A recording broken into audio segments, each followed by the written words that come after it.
You're listening to a very special podcast. Don't forget to subscribe via iTunes or YouTube. You can follow us on Twitter at VeryPodcast and check out our website of veryspecialpodcast.tumblr.com.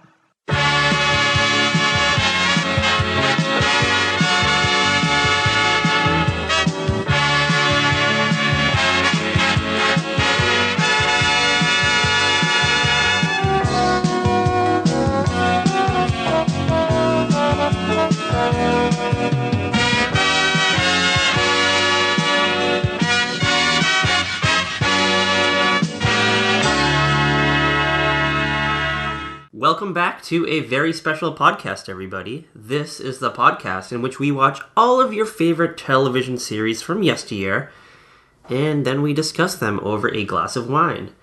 And I'm Patrick M. Dunn. You probably remember me from the previous 46 episodes. And I'm joined here, as always, by the Big Brother superfan, Kat Halstead. Hello! The author. So we decided to mix up our podcast a little bit. We are in the middle of the summer, and that can only mean one thing. Yes, it means one thing and one thing only. Big Brother. Big Brother, which it's been on the air for 16 years? 17. If you want to get crazy right now, Big Brother has been on the airwaves longer than the amount of time I spent in grade school. Yes, it's been on for a really long time. Oh my gosh. So we initially thought doing Big Brother as fodder for the podcast would be a bit problematic, seeing as how our podcast is typically episodic in nature. Yes. So we watched the first two episodes of Big Brother 18, which is the current incarnation. Yes, that we did. And I am pretty much losing my Big Brother virginity this week. Yay! I did watch the first season of Big Brother about 100 years ago, and I found it incredibly boring. I almost pretty much would rather watch sports. Which is the only season I've never watched. You can trust me when I say this. You did not miss much. There wasn't the batshit insane backstabbing and the alliances. And this was in the infancy of reality television when everyone actually thought they would have these big, lavish movie careers and film careers after that never transpired for any of these people. Yeah, it was very much just like throwing them in, watching them interact with each other. It was like watching your best friends hang out inside a shitty house on a closed circuit television, but they were getting voted off one by one. By the public. Yes, I believe you called up a 1-800 number and they were out. But this show started in the summer of 2000, I believe? Yes. So right after we graduated high school. Yes. And this was the summer of reality TV. CBS unleashed Survivor, same year. Yes, Survivor came first and then Big Brother. And Survivor was this huge phenomenon. Yeah. Survivor was insane back then. Like, it caught on, and it just, almost everybody was watching it. I remember Survivor was everywhere. There was even a Survivor board game at one point in time, I think, and the younger kids in my neighborhood would reenact episodes of Survivor the same way I would play Teenage Mutant Ninja Turtles on the same streets a decade earlier. Are you serious? Oh yeah, I shit you not. I remember this kid, David, that lived in my neighborhood that my brother hung out with sometimes. He would run around the streets literally thinking that he was Jeff Probst. That's kind of adorable, though. Yes, but Big Brother was not as popular? Not really. It didn't do well. People found it boring because it aired 5 nights a week, and there were a couple nights where it was live, like just in the house. Whatever they were doing at that moment in the house was on CBS. And that's kind of boring. I don't remember exactly, but I think you would see Julie Chen interacting with the house guests for a half hour to an hour, and that was pretty much the live broadcasts during that season. And this was way before the live internet feeds, because... No, they had an internet. They'd had the live internet feed through AOL. At season 1? Yeah, season 1. It was sponsored by AOL that year. The only year AOL did it. Okay, well, I probably had dial-up at that point in time, so I was not probably capable of streaming. Yeah.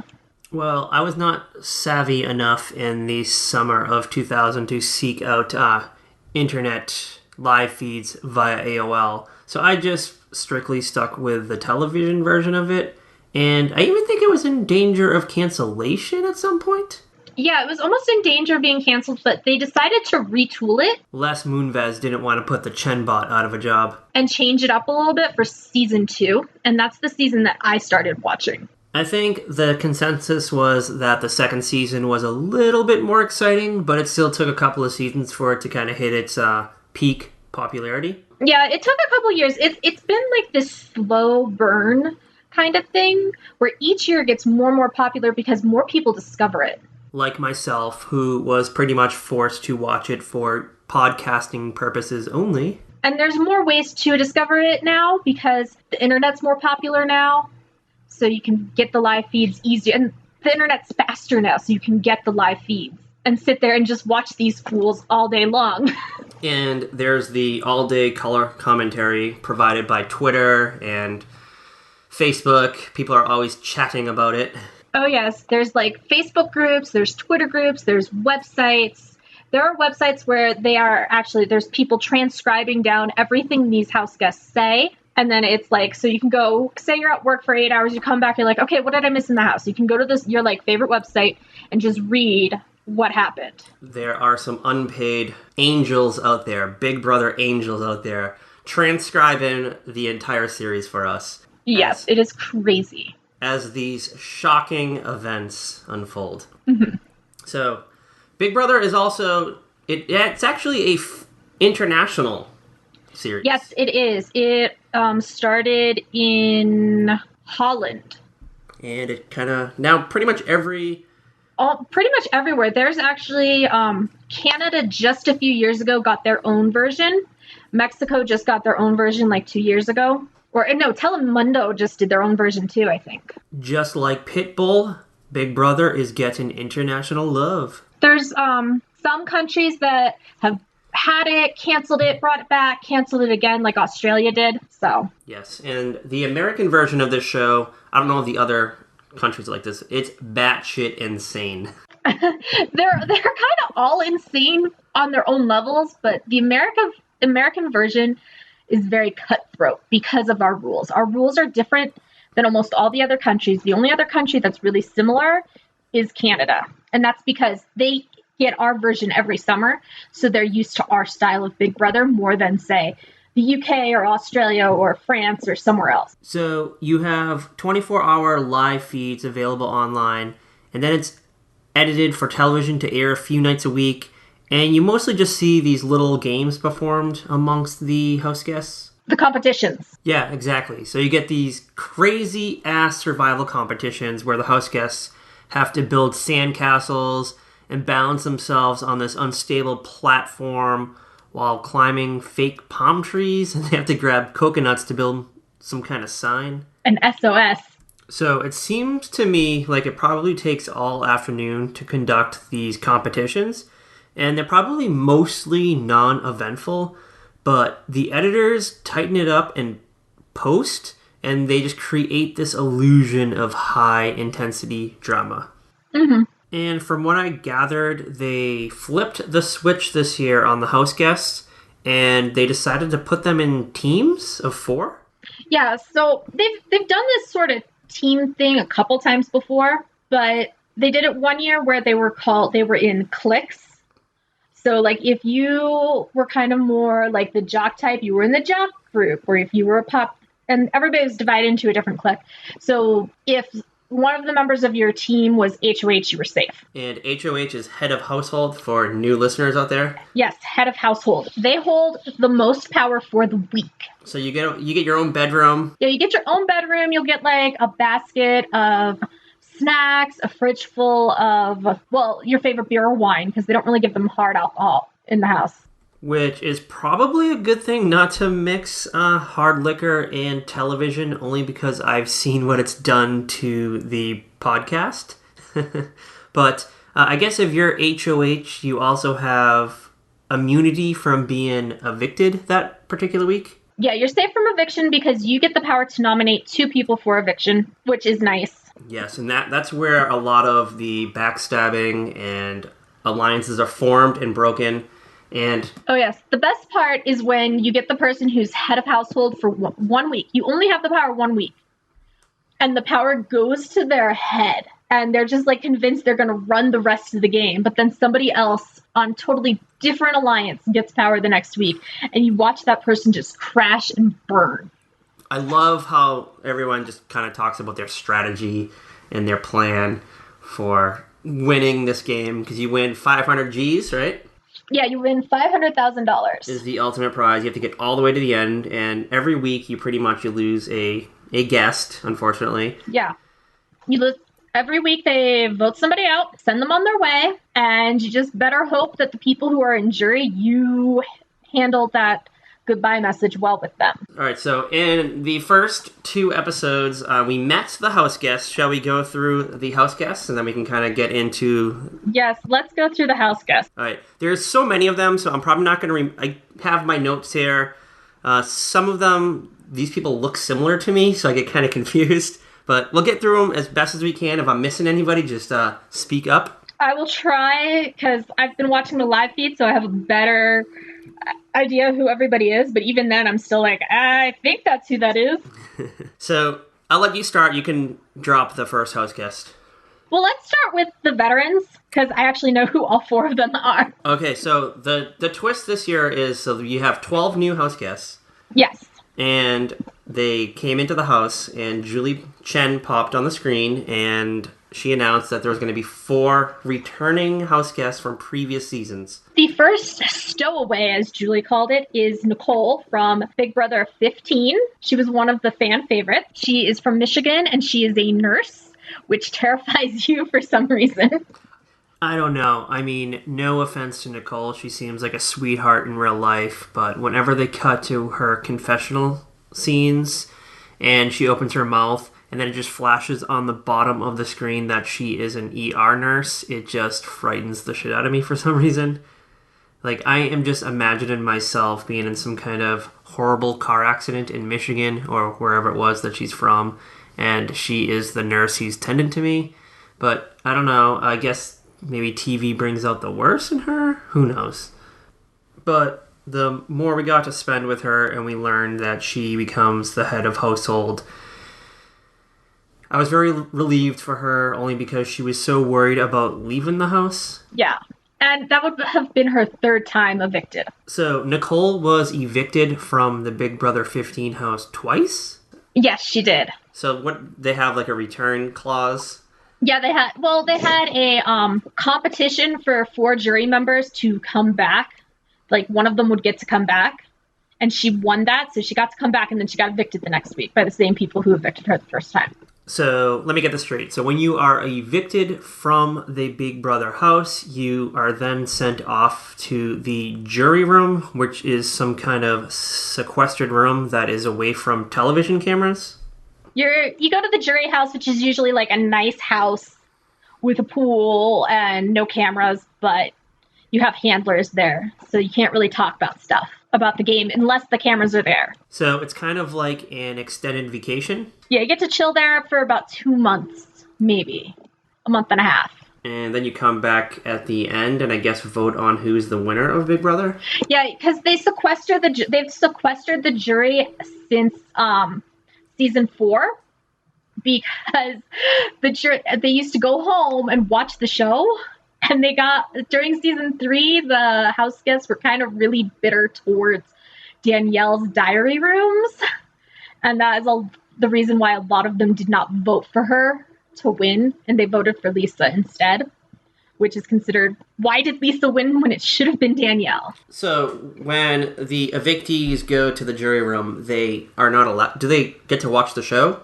No, the jury house, they get to watch clips.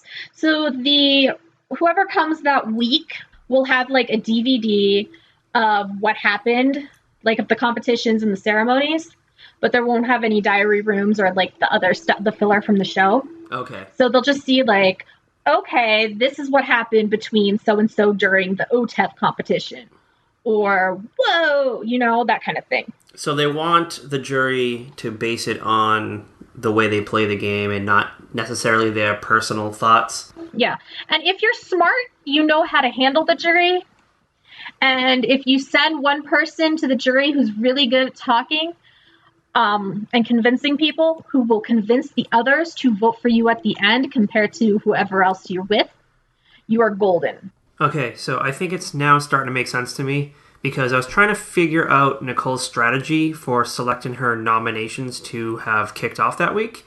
So she picks someone that not a lot of people seem to like and get along with, and then she selects another person that everyone seems to like. So that way she wants there to be some kind of landslide vote. Am I getting that right?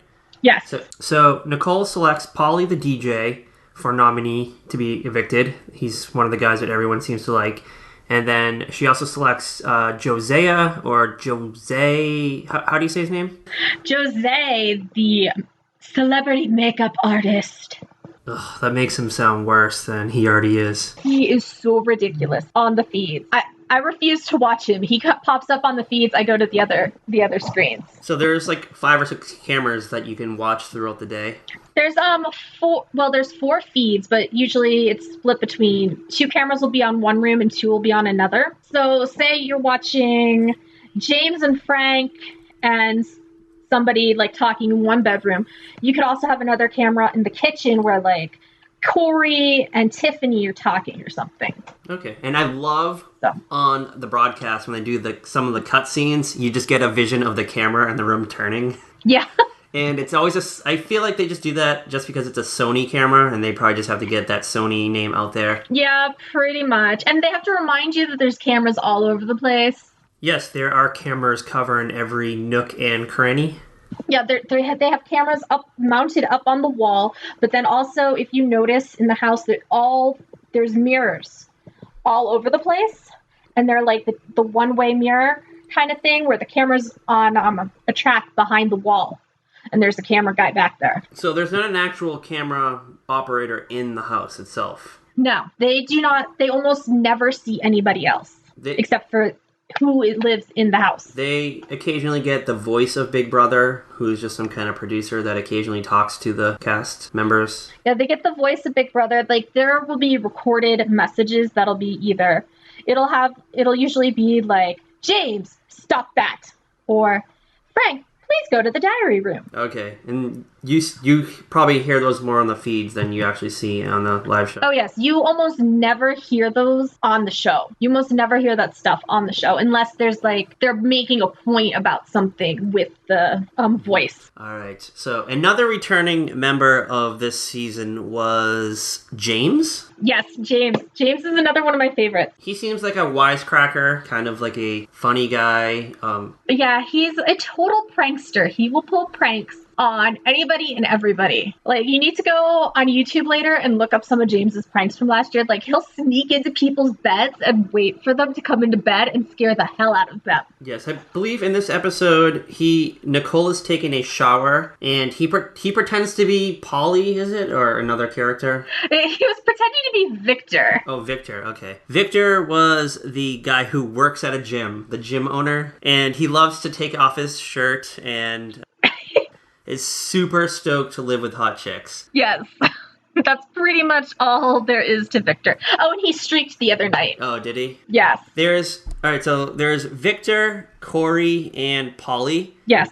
I cannot tell the difference between the 3 of them. I can kind of see why you can't. Like, I'm looking at their pictures right now, and, like, I get it. They're all just pretty guys. They are your quintessential Big Brother bros, who are probably a dime a dozen if you line them up from seasons past. Similar body types and similar personalities. They don't. They don't. Well, I've only seen 2 episodes on CBS, so I have not yet found a way to distinguish the 2 of them. I'm sure. Is there a way I can, like, distinguish them from each other? Well, just remember, Victor's got the long hair, so that'll help. But I'm not sure how to distinguish Polly and Corey for you yet. All I can remember is that Corey is the coach and Polly is the DJ. And if they did some kind of Freaky Friday experience with them, it would just be like two Lindsay Lohans swapping places. Yes, Polly's the DJ whose brother came in second on Big Brother 15. Okay, and Corey also sleepwalks, that's what I remember. And he once walked to 7-Eleven in the middle of the night with only his underwear on. Oh my gosh. So I guess we know that he does not sleep completely nude. I'm secretly kind of hoping that maybe Polly will be let go this week, then I would be able to distinguish him and Corey, because Polly's definitely up on the chopping block, because as I previously mentioned, Nicole nominated him. Yeah, because they think everybody's going to like him, he's a nice guy, he's not going to be as abrasive as Josiah, or Jose, whatever. But Polly is a cool bro, and Nicole's course of thinking is that everyone thinks Josiah, or Jose, however you say his name, is a total dick, and everyone is going to vote to have him off. Or as many people as you can get to vote him out. But you want to get as many people on your side, numbers-wise, as possible. So she kind of like sneaks around and she goes up to everyone individually and talks to them about how much of a dick that Josiah is. Well, what you do as head of household is you feel out the other house guests. When you're the head of household, it's a great time to try and find out where everybody else's head is at and, you know, who they're trying to target and who they're not targeting, if you ask the right questions. But then you get people like Victor, who comes up and just spills as much information to Nicole as possible, and he shouldn't have. Well, as the audience, we know that Victor is revealing all his strategies to Nicole, but I guess you can't trust everybody, so you kind of have to take all their information with a grain of salt, because you don't know if they're playing you or if they're actually confiding in you. Unfortunately, the newbies are not smart enough to lie to Nicole. No, she must have like a trusting face, maybe? Yeah. I feel like they probably think that she is ditzy based on... Yeah, they think she's ditzy. They're like, oh, she got evicted twice. Like, if they even know who she is. Like, half of these guys were just, like, recruited at bars. And they don't really know the game. Well, the returning house guests have this huge disadvantage in that the newbie house guests want them out. There is talk of a pecking order to wipe them out over the next 4 weeks, one by one.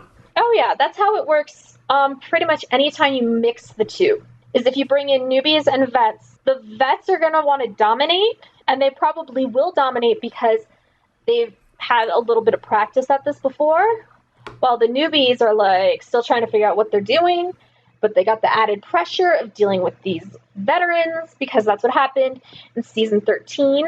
The veterans came in and they dominated the game, and everybody who was after them those first few weeks were evicted right after each other. Like, there was a whole alliance that just got evicted the first 4 weeks. So, has a veteran ever returned to Big Brother and won it? Yes, Big Brother 13, Rachel Riley won.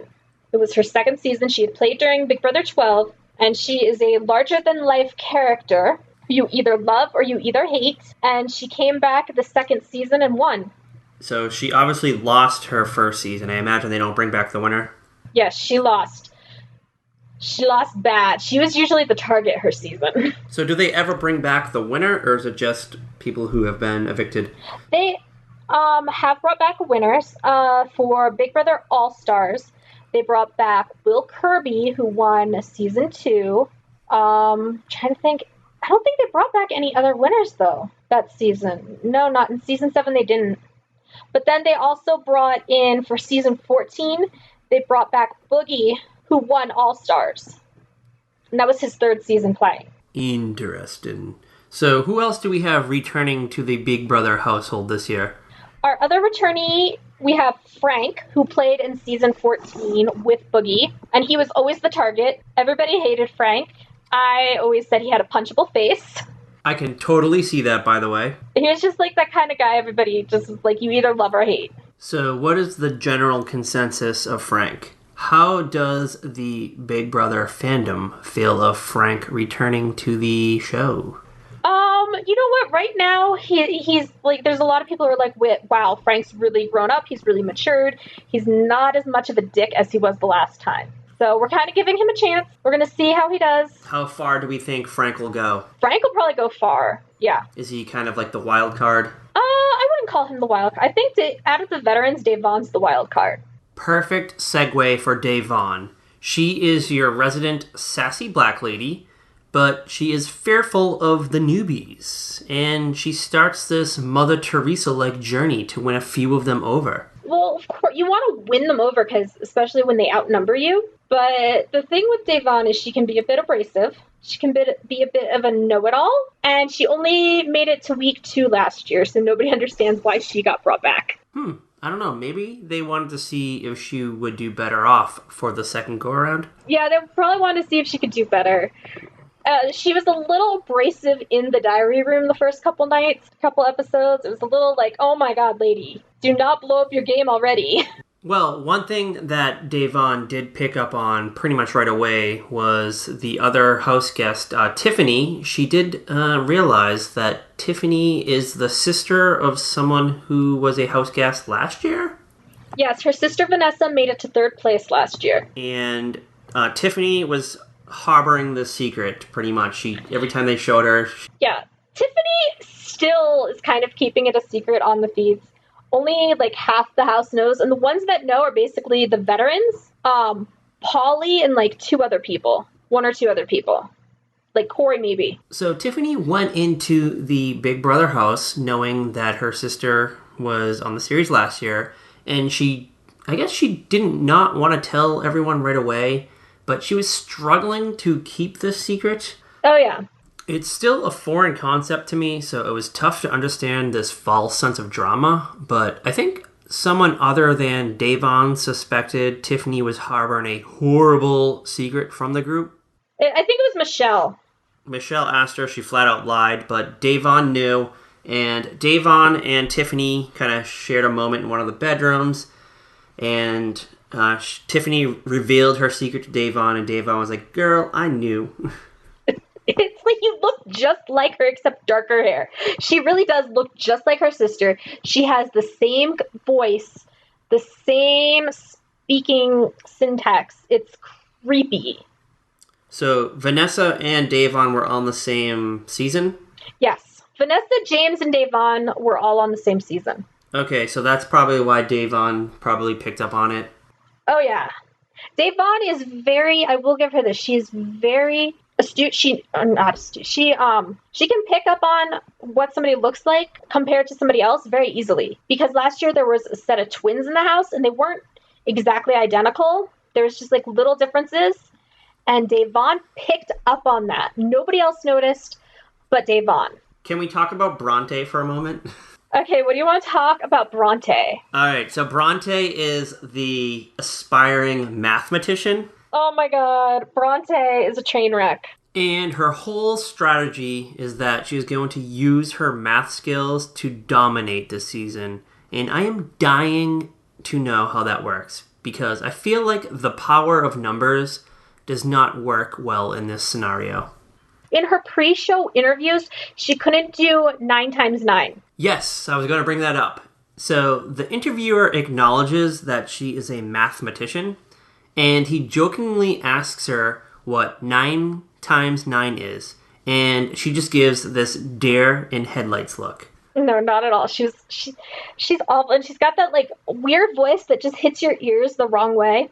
Yes, she has what I like to call helium voice, but enough of that. I'm still caught up on the fact that she may be fibbing about if she is a mathematician or not. So, has anyone in Big Brother history ever lied about their occupation? All the time. Lots of people lie about their occupation. Last season, Dave Vaughn lied about her occupation. She told people she was a kindergarten teacher when she's really a poker dealer. Oh, yeah, I always notice that for Dave Vaughn, it says that she's a poker dealer. Yeah, well, they'll do that for, like, whatever. Because, like, poor Frank during season 14, he was actually unemployed. So if you go back and watch season 14 where they put the job, it'll say unemployed. I always feel like it's some passive-aggressive way the producers can take a jab or two at their contestants. Like, on this past season of The Bachelor, there was a set of female twins, and for their occupation, it always just listed them at sister. Yeah, it'll be something ridiculous. All right, so Bronte, as we said, she has that helium voice. Really, really tough to get through conversations with her. She wears that bow in her hair. Yeah.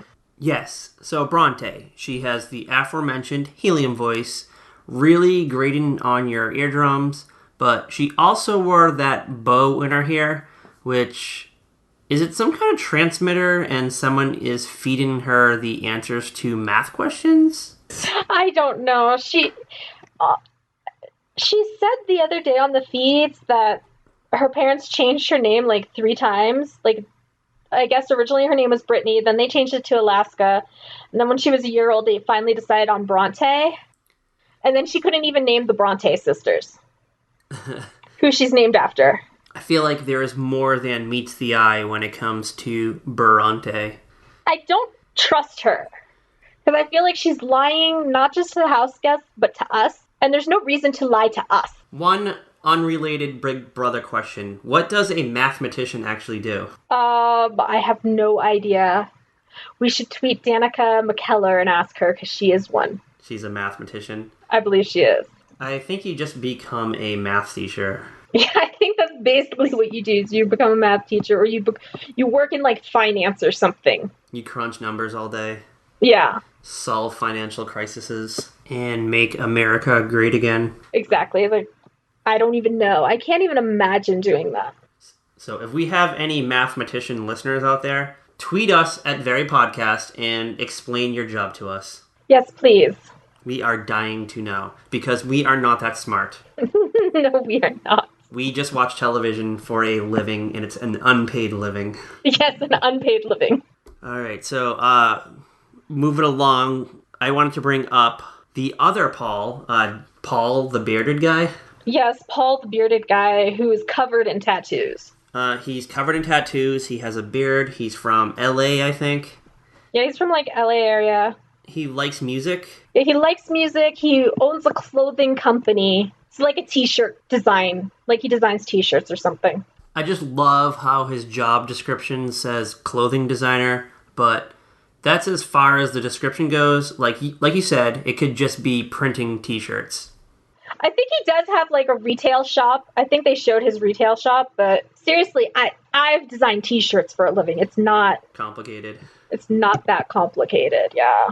Someone comes in with a JPEG and they want it on a shirt, and you just go back to the screen printer, upload the image, and... Yeah, something like that. Maybe you can go on a Big Brother someday, and you can also be a clothing designer. Yes, how about clothing designer / author / podcast host. And one other thing about Paul, he's also a dick.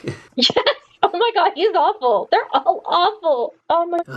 I thought he could have been like a relatable dude, just, I don't know. But no, he is just the opposite of everything that is me. You're gonna have to watch the live feed. Or Big Brother After Dark. I don't know. I think you just need to create a clip show of the live feeds for me and just send it as the absolute worst of Paul. I am pretty sure by the end of the season, there will have been at least one video of the worst of Paul.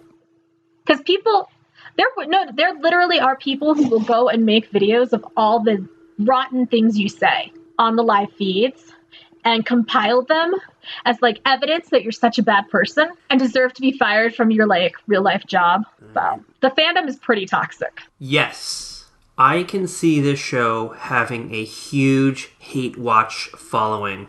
Oh yes, there's definitely people that hate watch Big Brother. Like they watch and they are just like ready to pounce. Like you say one wrong thing and they are there to destroy your life. All right, I know that we started to talk about Victor earlier in the podcast, but can we just loop back around to him for a moment? Okay, let's talk about Victor again. So Victor is one of the Big Brother bros, and as you previously mentioned, he has the longer hair of the bros. Yes, he's the one with the longer hair. The Latin guy.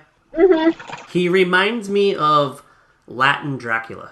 Oh my gosh, Latin Dracula.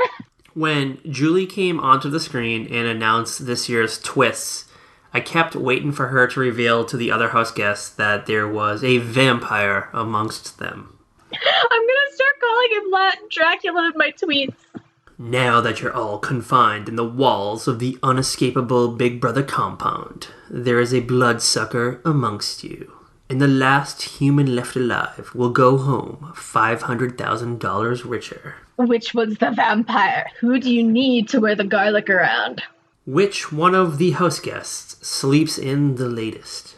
Who doesn't go outside unless they have to because they start to glimmer in the sunshine? Yes. Davon, you got the radar. Don't you know it's Victor, aka Latin Dracula? Yes. Alright, can we talk about how I think the Big Brother house looks like an IKEA store? Yeah, it does. It's awful. Are they all like that? Every year it gets worse and worse. Like originally the bathroom this year had actual sand on the floor. And they, like instead of like the carpeting that's down there that looks like sand, there was literally sand on the floor. That is such a horrifying concept to me because you're getting out of the shower, your feet are soaking wet, and now you got fucking sand in between your toes. Stuck. Yeah, well here's the thing. The designer who does the house just does not think.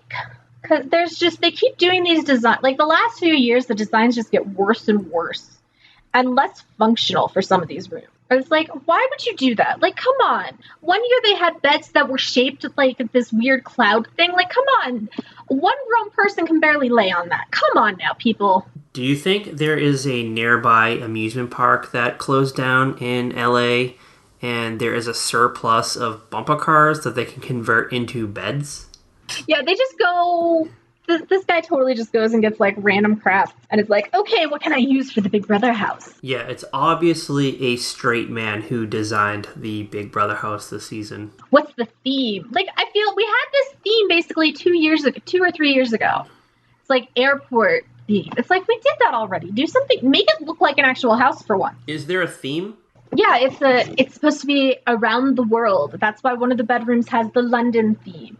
And another has the Tokyo theme. And there's like the parlor room has the African kind of theme going with the masks and stuff. And the bathroom is like a beach. And the living room is the airport. There was one really funny throwaway line, I think in the second episode, where one of the guys says, "Why is the floor sticky?" Yeah, okay. I think what it was is there used to be like, they'd put like some sticky thing down to keep for the sand. And when they realized the sand was not going to work because everybody online was like, why the hell is there sand in this room? They like vacuumed up the sand, but they probably didn't like clean the sticky stuff off the floor. It was this bizarre throwaway line that they never brought up again, but I knew it probably was a whole fiasco on the feeds. Yeah, I think it was James who said that too. I think he said it to Frank.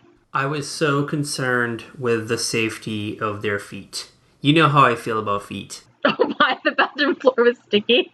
Okay, one of the things about the bathroom on Big Brother is people hang out in there all the time. Like, they will just sit in the bathroom and hang out and talk. It's probably the false sense of privacy.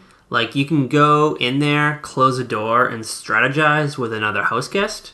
No, there's no doors. Well, you can probably turn the faucet on or maybe flush a toilet 600 times to drown out the noise. Yeah, you could. Except then Big Brother will come on if you have the water on for too long and you're not brushing your teeth or something. Big Brother will come on and remind you that California is in the middle of a drought. Oh God, how cunty of them. Alright, have we gone through the whole cast yet? Bridget, Michelle, Natalie, Zakiya, Glenn. We gotta talk about Glenn. Everybody, you barely saw the others on the show. Oh, yeah. I was actually going to save Glenn for the very end because he was the one who is evicted in this past episode. Yes. Yeah, so I don't really follow the live feeds, so there is Bridget, Michelle, and Zakiya, but as of episode 2, you hardly see them. They have, like, little to no impact. Zakiya, you don't see again, really. I honestly forgot all about Zakiya, to be fair. Bridget is a travel nurse. I was really intrigued by a travel nurse. Yeah, that's a different take on the nursing profession. Does she travel, like, state to state, or is she just, like, a visiting nurse? I think she's, like, a visiting nurse, but, like, her license, she could go join Doctors Without Borders or something, I guess. And then there was Michelle. She is a dietitian. Yes. And she's afraid of ghosts, aliens, and North Korea. Okay, she and Nicole, and she's also from Michigan, like Nicole. Okay. I just thought it was funny that she was afraid of ghosts, aliens, in North Korea. Nicole is afraid of ghosts too. I think they showed a clip of Nicole from her season when they played the ghost prank, and she jumped. Is there something in the water in Michigan that just makes you extra paranoid? Well, there was the Flint, Michigan thing. I know, I was like, are we really going there? There might have been something in the water. Oh my god, I honestly didn't even think of that until I said it, but I don't know, now I am wondering what actually is in the water in Michigan. Yeah. No offense to any of our Michigan listeners. Yes, sorry. We mean no harm. And Zakia, she is the other black girl on the cast list. Yes. She is a preschool teacher? Yes, she is. She's actually a teacher. A teacher. And she is a self-proclaimed bad bitch. Yeah, I haven't seen that really on the feeds yet. Mostly what I've seen of her on the feeds is her flirting with Polly. Okay, so she likes the DJ. Yeah. I think that is about everyone, right? Oh, shit, wait. I forgot about Glenn. Again. Yeah, we gotta talk about poor Glenn. Poor Glenn. He got jodied. Every Big Brother, from what I gather, always has the resident old person. Yeah, okay, you want to know how old the old person was last season? Late 30s. Our age. 35. Yeah. Alright, so Glenn is 41-ish. Yes. He reminds you every 15 seconds that he's from the Boogie Down Bronx. Oh, of course. And that he went to the School of Hard Knocks. So every 8 seconds, he has to make some kind of reference to his hometown. Yes, because that's just what they do back there. I was going to say, I think it's a very Northeast kind of thing. Yeah, I think it's definitely a Northeast thing. We just love where we are from, I guess, and we just want to remind you 6 billion times. You have your Boston pride, I have my Jersey pride. You got it, dude. But Glenn is also a pet groomer, correct? Yes, he is a pet groomer, and he's very, proud of that. Yes, he used to be a cop, is that true? I have no idea. I don't remember. I'm, just blanking on Glenn. I just remember pet groomer who has a kid and is engaged, and then he got jodied. Oh yeah, he's doing it for his daughter. I'm doing it for my daughter. Yeah. Gotta do it for my daughter. Hashtag Glenn has a daughter. I remember as soon as Glenn gets evicted, the hashtag pops up. It said hashtag bye Glenn. Yeah, bye Glenn. Alright, so Glenn is evicted because, well, he sucks at the competitions. Yeah, so they do this crazy thing this year where everybody gets divided into 4 teams. There's a veteran on each team and then 3 newbies. And they have a series of competitions.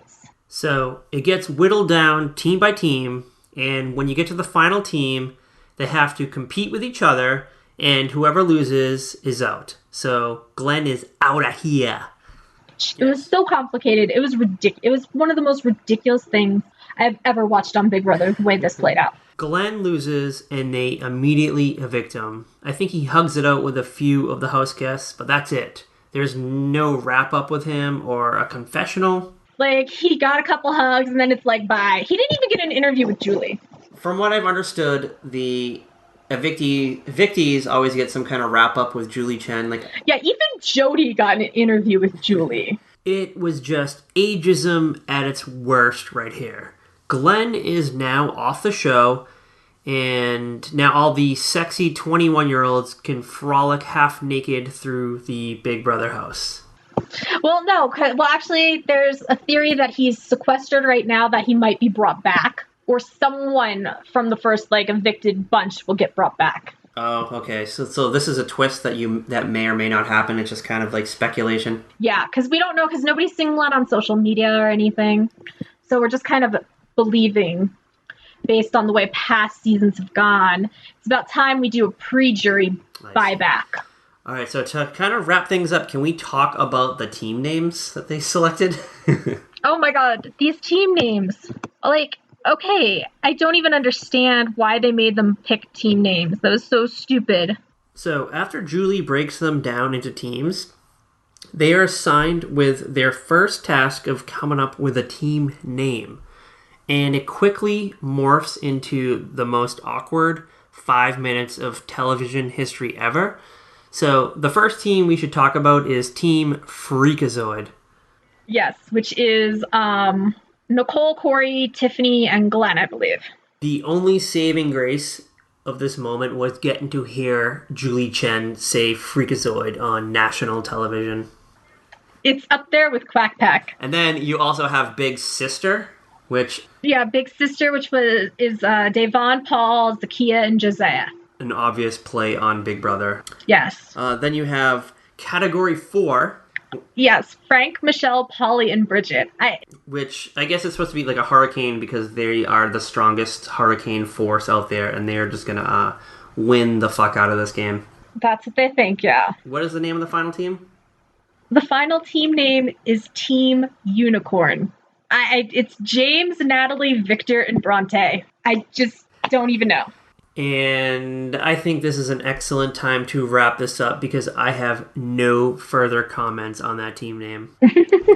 But it's going to be a holiday in a couple of days. America is going to be about 240 years old, I believe. It will be, yeah. So for the birthday-versary of America, we've decided to do This Is America, Charlie Brown, which is an 8-part series involving the history of the country, but we did not want to watch 8 half-hour installments of Charlie Brown cartoons. No, we didn't. So we decided to focus on the most July 4th-ish of the bunch, which is the birth of the Constitution. Yes. And we are excited about that because it is cartoons. We love cartoons. We love Charlie Brown, and we love America. Yes. And if you're interested in Big Brother, follow @DuckballBB on Twitter. And you have a Tumblr for that as well, right? Yes, we have duckball.tumblr.com. So definitely follow Kat's Big Brother accounts. And don't forget to check out our website at averyspecialpodcast.tumblr.com. And our Twitter, which is Very Podcast, a dumb name, but it was the only thing available. And I don't know, who knows, maybe someday we will have a Snapchat or something like that. Keep up with all you crazy kids. Yeah, whatever else. We're kind of like old and can't figure that stuff out. Maybe we'll make a Google Plus account. Oh, we do have one? Oh, we have a Pinterest account, don't we? Yeah, we have a Pinterest board. Okay, we have a Pinterest board. We don't have an account, though. Yeah, we don't have a whole account. I don't know how to make a multiple account. So definitely follow all of our social media presence, including our Facebook, which I think we've posted to twice. Yes. So as always... Bye! Bye, Julie.